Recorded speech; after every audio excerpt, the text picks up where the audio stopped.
Hello, and welcome back to another episode of Pause the Politics. Today, we're going to be discussing something that Alex can get very fired up about very quickly, so we're going to see how this goes. We're talking about voting reform. Yes, so I think a good place to start with voting reform actually is the system we currently use. At the moment, we use something called first past the post. It's a very, very simple system, which is probably why we use it because it's very intuitive to understand actually. It's basically whoever gets above 50% of the post first wins the election, basically. So it's a very, very, very simple system. It's also called plurality voting. And so we're discussing that later actually, when we discuss other forms of voting.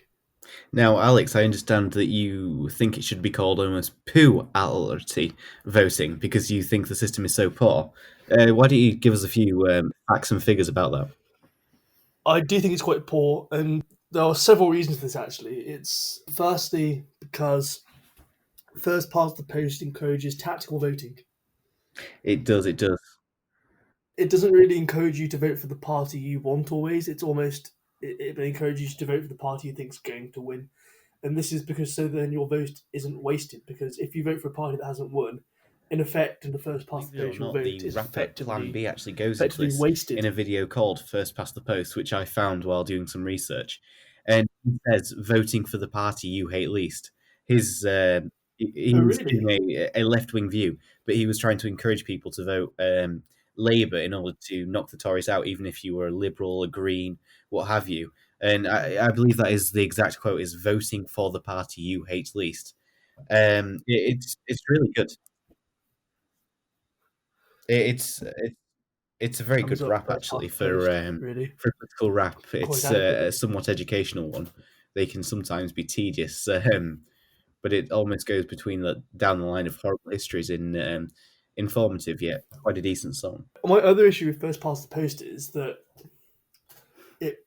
it leads to the proliferation of safe seats, Yes, almost, which I think is inherently a bad thing. Elections, obviously, people can have an inclination of what it should be, but I don't think there should be such a thing as safe seat. For lack of a better word, it's almost anti-democratic. no, I mean I live in at university in Newcastle.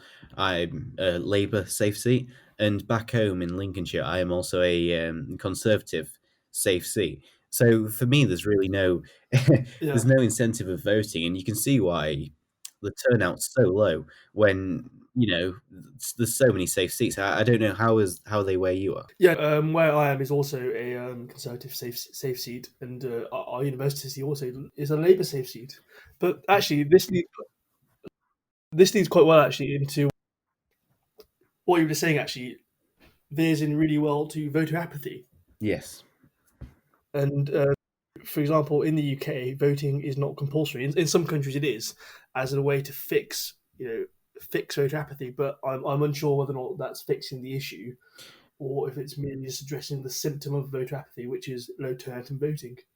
I think it is more. It's a quick fix, if you will, because countries like Belgium and Australia have compulsory voting, but for them, voting day it's more of an event. I'm led to understand because it's quite a communal thing where people come together and there's a lot of food. It's almost like a party in the community, which I think is a really really a nice idea, and it also encourages participation. Something that's really important because I mean, if you look at the Greeks, there was almost by that I mean the ancient Athenians, there was almost a pride to help in their democracy.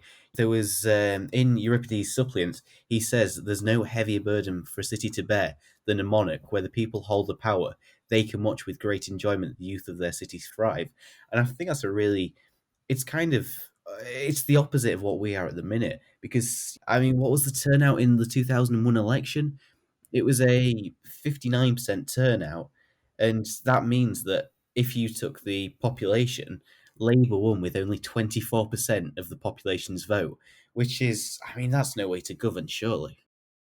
No, it's really not. It's really not. In fact, actually, you could argue it leads to a discussion about whether or not voting is a civic right or a civic duty. And I think that in the UK, we view it as a civic right, whereas in other countries such as Australia and Belgium, where have compulsory voting, and even Asian Athens, they view it as a civic duty.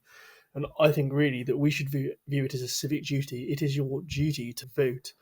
Absolutely, because I mean, if you look at the Athenians, they even had the Scythian archers, which were a sort of police force of their day, and they'd go around with their dyed red robe to make sure to almost catch anyone that was as they were herding people into the agora to partake in the democratic practices.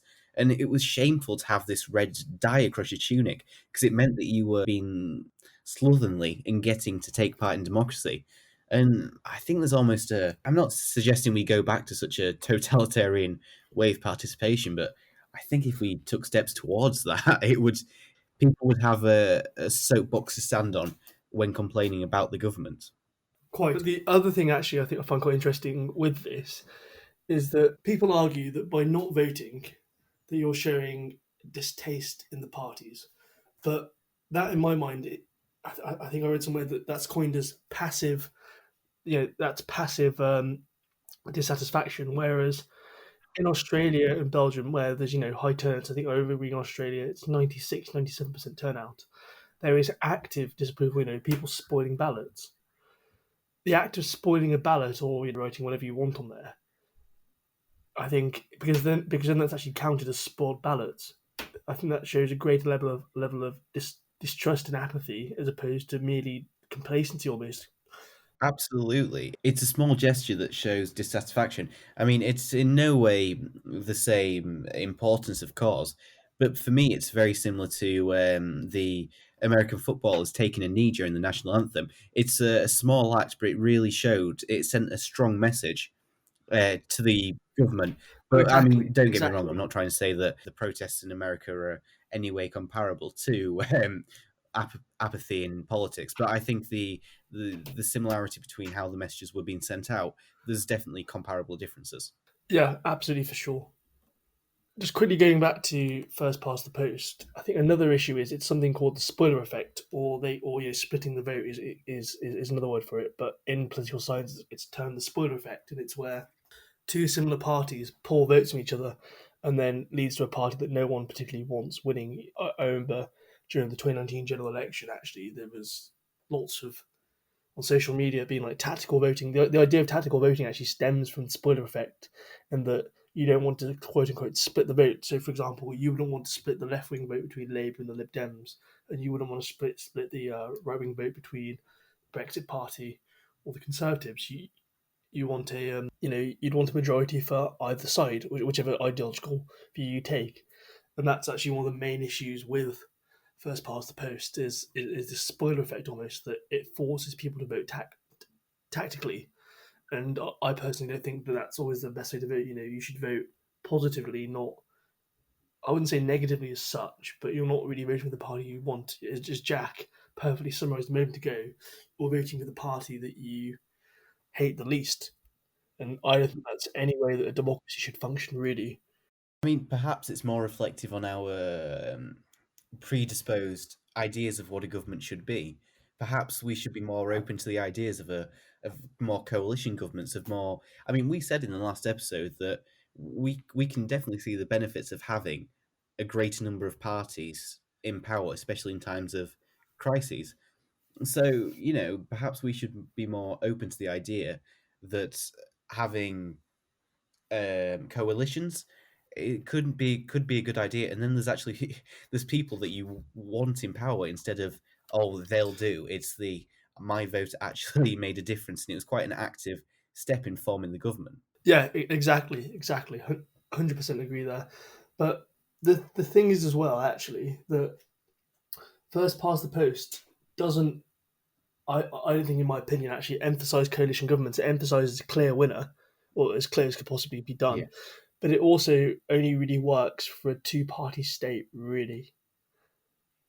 it does. It definitely favors a two-party system, and that's. I mean, I'm not really sure how it worked because for a long time the Lib Dems were a prominent party. I remember. I remember nowadays, if you looked at them, few people would be able to tell you who the leader was of the Liberal Democrats. There's currently a vote going on at the moment. Actually, I think it'd be Sir Ed Davey or some woman that I'm not too familiar with. Because I remember reading, and it, it made us laugh at the time. In 2012, there was a textbook, and it said that there were three main parties. Well, even in 2012, in the coalition, it didn't look like there were three main parties. It looked like there were two parties. And that book was only a few years old, and we all tittered at the fact that apparently there was three major parties, where in actual fact there's only really two. Yeah, I mean, in my opinion, the one of the runners for the Lib Dem election, she's definitely a bit wacky. She wants to ban Ofsted. I mean, I know of some schools that would be in favour of that, but I can't say it'd be for good reasons. I think briefly, actually, before we go on to discuss some other potential different voting systems, actually, I think it'd be an idea just to perhaps get some, final thoughts on first past the post. I mean, it might be an idea if we, as you say, as part of the final thoughts, give some advantages to first past the post because we've been very critical. Oh yeah, of course. Seemingly forgot these completely. Actually, so as I mentioned earlier, some advantages of first past the post is that it's a very intuitive and very easy system to understand. It is. It's the system that is almost it's almost instilled at primary school. Oh, Whether that's the absolutely. school council or what have you. It's a very it's uh, it can be done through bar charts. This one has more than this one, therefore it is the stronger or the more powerful in terms of parliamentary power party. Oh yeah, 100%, 100%. Some other things with first past the post advantages are technically it should encourage parties to be broad churches, and it should curb extremism within the main parties, because obviously in first past the post you couldn't field a candidate that was too extreme, because often parties field more than one candidate. So the idea is that it would create Yes. almost a not homogeneity, but there shouldn't be any extremes either way. But whether or not that actually works in actuality is completely up for debate. I mean, at Pulse of Politics, we try and pride ourselves on a an unpartisan opinion being put across. Well, as much as we try to, and them being broad churches, in that respect, it could be quite a good idea, like you said. But also, you then have the issue of, well, are they really representative of the population if they're just kind of, if it's again, it goes back to the least hated party. Because if with that's the issue with broad churches is they can sometimes be a catch 'em all effect instead of Oh yeah, absolutely, focused. absolutely. And then some other advantages of first party posts are often stipulated are that it's cost effective and that it allows votes to be collated quickly. Although really, I don't think they're particularly advantages, because to say you can put a cost on democracy is a bit ridiculous in my opinion. Yes. Although to be fair, it was done in East Germany. They'd sell prisoners to West Germany for freedom in during the GDPR. So I suppose they were putting a price on freedom and democracy. So it's not the first time it's happened. It was actually one of their biggest forms of income was effectively a Oh wow. people smuggling ring of the East German government. Well, and then another one often said is that it allows votes to be collated quickly. Although, again, I don't think you should particularly place a time limit on democracy. Really. No, it, it's it's a funny one. There's the advantage of it being quick, but do we actually need it to be that fast? Because it it just doesn't seem like a thing that should be rushed. It's it takes so long to get to the election. I don't think a few more days is going to make the world of difference. Oh, absolutely, absolutely. And actually, just whilst I'm closing, just whilst I'm about to say some closing thoughts on first past the post, there's actually an iteration I actually quite like. It's called a runoff election. Actually, the French use it. It's an iteration of first past the post, and it's two rounds of voting. So if in the first round no one receives over 50%, then there's subsequently a second round, because in the UK, obviously, if you have more than two candidates, if you have three candidates, somebody could get less than 50% of the vote but still win. So Yeah. that's still requiring a majority of 50% in either the first or second round. So I think that's, if we insist on first past the post, I think that's definitely a better system. Also, it allows people that vote for minority parties to then give their say because I mean, so many votes are wasted because it's not. It's all votes over 50.1% are voted. So if someone gets, I don't know, 70% of the votes, Oh, absolutely, 29% of absolutely. those votes are wasted because they're unneeded. So it's I like how it gives people a chance to almost reconsider and go for the again. It's the least hated party, but it's the least hated party after your first party choice was unsuccessful. So that fits perfectly into our next voting system, the single transferable vote. And the way single transferable vote works is quite simply that voters would rank the candidates from the most to least favourite. And this has several advantages.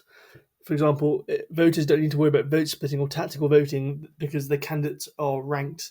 So the way it works is there's a quota that needs to be reached, which is calculated quite cleverly by the number of voters. Sorry, by the number of vacancies and the number of voters, and there's some calculations to do with that. So then votes aren't wasted. And so what happens is if your first preference meets that quota, then your vote goes to the second favourite, and then that keeps going on and on and on until all the vacancies are filled. And I think that that has several advantages. No one's no one's vote is wasted, and it really instills in you that everyone's vote in a democracy is effective and heard almost. It makes you feel listened to, and I think that's a big reason that Trump did so well, and for a large part, Brexit, because there was almost a discontent that people weren't being listened to, their voices weren't being heard. So when there was a quite a characterful candidate like Trump coming along with suggestions on how things could be improved, he was saying something different to the Republican and Democrat rhetoric, and I think it really appealed and almost engaged more than any other candidate could the hearts of the average Joe American. Oh, absolutely, absolutely. But populists always have an astounding That ability to do that. that's true. That's very true. Uh, yeah, it's if there was this system in place, people would be able to see that their votes weren't wasted by their candidates. It might not be their favourite candidate, but a candidate that they thought highly of being elected. And it's a brilliant system. It's a really well thought out system. Do we know of any countries that use this system? Yes, actually, there are several countries that use it: Australia, India, and Ireland, to name a few. And Not to mention, of course, the country that you maybe would expect to use this for being a place of tolerance is Canada. obviously, good old Canada, always, delivering. But actually, this is actually a very interesting thing. This may also explain Australia's incredibly high voter turnout. Not only is it compulsory, but they also use a voting system that genuinely makes people feel heard. I think for the last election they had, it was in the 90s. Really? Yeah, I think it was like 93. It was either 92 or 97%. Either last year or the year before, interchangeably. It was either one of those two, but yeah, really high 90%. I think that really explains the use of SVT. Could really explain Australia's very high voter turnout, because not only is it compulsory in the Australia, but everyone feels heard and listened to. Which it's important. I mean, I've said it a few moments ago, and I'll say it again. It's Brexit really was it was almost a shock for Parliament because it showed that discontent that they maybe were ignorant to or they chose to ignore, but it shows that it's there. And I think it definitely sent shockwaves through the UK. Oh, absolutely, absolutely. I know in America they use the term silent majority, which I don't like. I don't really particularly like, but I do think in this case it's actually quite fitting that. Yes. But it perhaps shows that the issue isn't just with first past the post. That first past the post is merely a symptom of a apathetical government. In general, Yeah. irrespective of party, the government doesn't really care because it works for them. Any government. Yeah, exactly. No government's going to change the way that they were elected in. The only one I could ever see doing that would have been the May government, where she did not win an overall majority. That was the only one that I knew it wasn't going to happen, but it was more likely to happen because it showed that the system wasn't working. Oh, perhaps, although May, in my opinion, didn't really have the stomach for anything, really. Hmm. It was a bit of a. It won't go down in the history books like 2020 will it? Oh, absolutely not, no. Definitely won't. Hmm. I mean, this idea of shockwaves and Parliament reacting kind of goes on to the 2011 referendum. Oh, absolutely. Absolutely, yeah. I think, again, one of Nick Clegg's famously failed policies, as always. It was, I mean, how do you feel about Nick Clegg? Do you feel sorry for him, or do you have no kind of sympathy for the Hmm. for a very unfortunate political career in many respects, Oh, in terms of his absolutely, leadership? absolutely. But in my opinion, the big thing, in my opinion, was with tuition fees. He said they will not be raised, and then they got raised. But yeah, but the thing that people didn't take into account. He really had no power in the Exactly, coalition. exactly. But the thing that people don't take into account is that whilst yes, he was in the coalition and the deputy prime minister, he still didn't really have that much power because he was still very much the junior partner in the relationship. He was. I mean, there was. Did his party get 3 seats in cabinet? And if I remember correctly, they were all really. None of them were senior roles. They were quite low tier roles, almost sinecure roles in many respects. Exactly, I think it was. They had the transport secretary, which was Vince Cable. They had the environmental secretary. His name escapes me, and I think uh, Nick Clegg was one of them as the president of the council or something like that. I may be mistaken, but from what I remember, it was something like that. I'm not saying that environment isn't an important thing that the government should be responsible for, but it's not a senior role, is it? It's not. Very few politicians aspire to be the environmental secretary. It's not. For many people, it would be they'd hope it would be a footnote in their career. Exactly. But I see. I feel some sympathies for him and his party because it was the death knell for his party. Because, as you said, the tuition fees. It was that was the policy that got them elected, in my opinion. Because young people came out and voted in their thousands for this promise, and it didn't happen. But should he have been aware, being a not a career politician, but certainly having a career in politics, he should have known that this was going to happen. I mean, yeah. Yeah, absolutely. But actually, that coalition in 2010 until 2015, actually quite a long coalition. It was actually only one of the first coalition governments ever. It was. And in 2010, I just said if I could have. I mean, in 2010, I was only 9, so I shouldn't have imagined I'd have said a lot on the subject. But in if I could go back to 2010 now, I would have thought that this would be the only coalition government I'd see in my lifetime. But seeing how Exactly. politics has progressed, I think there's many more to come. Personally. I'm actually shocked it lasted 5 years. I don't remember it lasting 5 years, but then again, I was only 10, so I'm not sure. I mean, did Nick Clegg have a say in how long it lasted? I feel like probably not, it, no. it was more Dodgy Dave, as the Right Honourable Dennis Skinner called him, was he was definitely in charge, both in by title and just by method. Yeah, I really don't think that Clegg had really had much say in the coalition government at all. It was yeah, he was almost like the spouse of the president. He gets a title, gets some influence, but in reality has next to no power. Well, absolutely, absolutely. He works for Facebook now, I'm pretty sure. Oh, really? I remember recently being sent a link by a friend of mine, and it was for a photo shoot he did for the, I think it was the Times. And if he's not the next Hide the Pain Harold, I don't know who is. We'll link it in fact, on the blog post for this podcast, we'll include some of the pictures because they're, they're just laughable, honestly.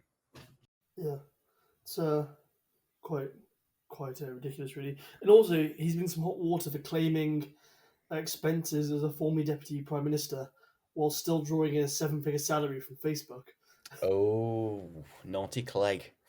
This is this could be interesting.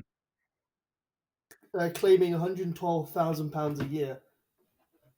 Blooming egg. What's that for? For Uh, for having keeping an office and stuff. his cushion plumped at Facebook? You know, Yeah, yeah, it's quite ridiculous. Really is ridiculous. Getting his job at Facebook afterwards has showed that he doesn't really care anymore. That he just wants power. perhaps it was. Perhaps Freud would think it was Mm, after such a lack of power in his previous role. He's now desperate for it. yeah, So he's. I mean, I won't be. Yeah. We need to find out his job title. We his job title is Vice President of Global Affairs and Communications. He's even vice president in Facebook. Exactly, exactly. He's even. Oh my god, the poor chap. I mean, he's just.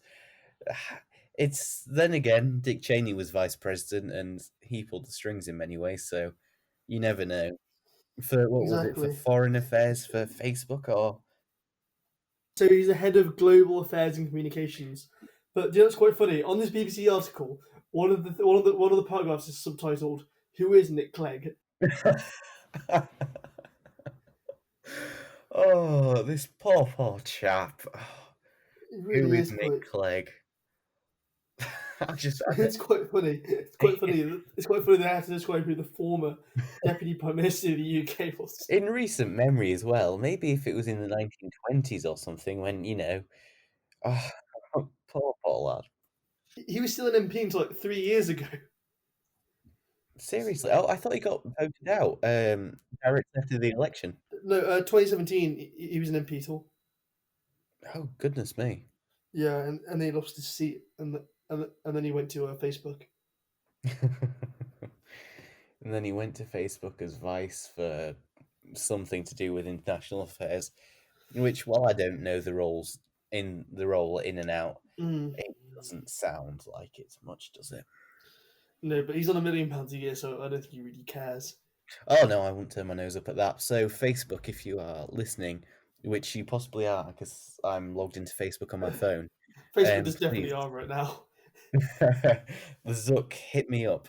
I will to get a job for £1 million a year. Right, that's being cut. Why is that being cut? We have to say that this on iTunes. We have to say that this show doesn't have any explicit content. Right. So the next discussion, almost on voting, is mixed member proportional representation. Now, whilst it sounds quite complicated, actually, in practicality, it's quite simple. Voters get two votes: one to decide the representative for their single seat constituency, and then one for a political party. And it still uses first past vote actually for constituency representatives. So it still means that you will have an elected MP, which people like a face to put to the party almost. So that's quite good in my mind. It's an important thing because it's still people still refer to writing to your MP. It's Oh, exactly, it's exactly, it gives you somebody to complain to in the nicest way possible.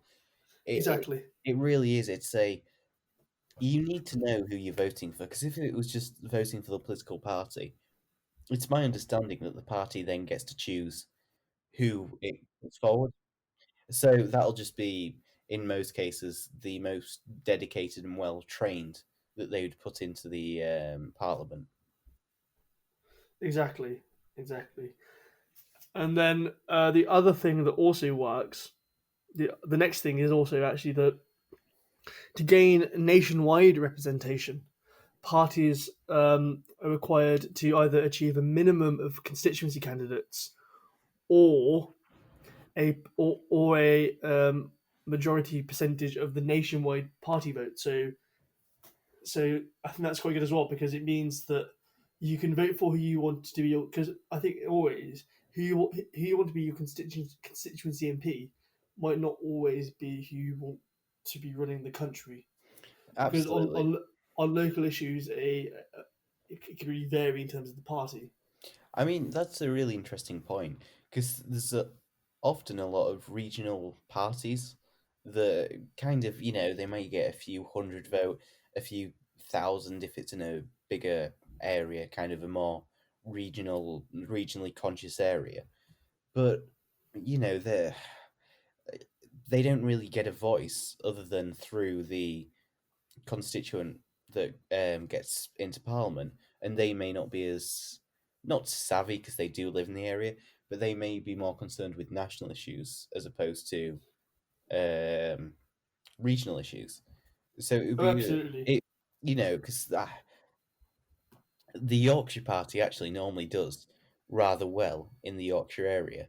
I'd be surprised if they ever actually gained a seat in the history of the party, but it shows that there's definitely a consensus that they want regional representation. absolutely.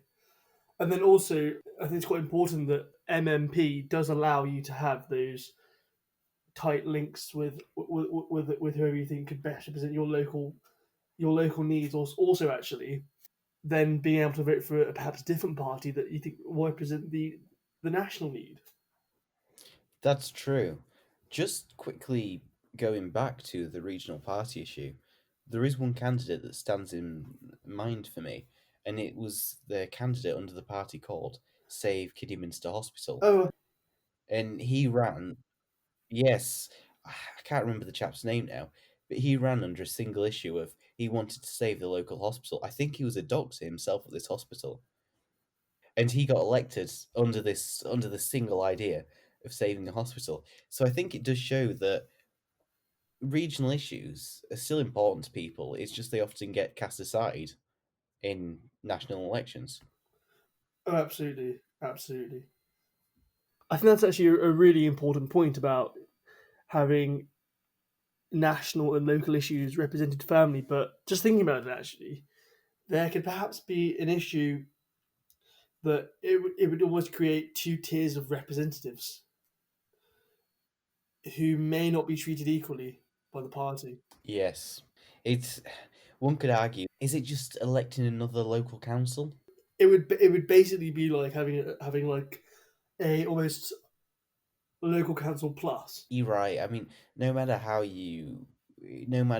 whatever you thought would be possible, whoever's got the national interest will always be the more powerful, one would assume, even if this is just in the psychology of the candidates themselves. Oh, absolutely, absolutely, and also it can lead to loggerheads between what's in the national interest and what's in the local interest, and then it's how would you weigh this up? How would you draw the pros and the cons? And unfortunately, it would normally be the local interest that would still be at the disadvantage because if it's just for one constituency, there's an entire government's worth of political party politicians that are ready to vote against you. Oh, exactly, exactly.